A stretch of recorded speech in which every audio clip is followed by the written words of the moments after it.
জুবিন গাৰ্গ আজি তেখেতে মৃত্যু হ'ল। তেখেতৰ মৃত্যুৰ খবৰ পোৱাৰ লগে লগে আমিও আমাৰ যিটো নিৰ্বাচনী যিটো প্ৰচাৰ সভা আছিলে আমাৰ ডিয়াজুজুৰিত, এই নিৰ্বাচনী প্ৰচাৰ সভাতেই আমি 1 মিনিট আমি তেখেতৰ নামত আমি কণ্ডোলেন্স কৰিছোঁ।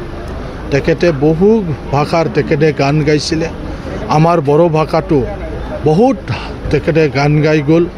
এতিয়ালৈকে আমি হিচাপ কৰিব পৰা নাই যদিও মই ভাবোঁ তেখেতে 500টাতকৈ অধিক হয়তো তেখেতে নিশ্চয় বড়ো গান গাইছে আৰু এই গানবিলাক বড়ো সমাজত পপুলাৰ হৈছে। সেইকাৰণে এজন বড়ো হিচাপে বড়োসকলৰ ফালৰ পৰাও তেখেতৰ মৃত্যুত আমি গভীৰ শ্ৰদ্ধাঞ্জলি জ্ঞাপন কৰিছোঁ। কোকৰাঝাৰৰ MLA হিচাপেও মই তেখেতলৈ গভীৰ শ্ৰদ্ধাঞ্জলি জ্ঞাপন কৰিছোঁ আৰু তেখেতৰ পৰিয়ালবৰ্গলৈ সমবেদনা জ্ঞাপন কৰিছোঁ। ঈশ্বৰে যাতে তেখেতৰ পৰিয়ালক সান্তনা দিয়ে তাৰ কাৰণে মই আপোনালোকৰ যোগেদি মই অনুৰোধ কৰিছোঁ।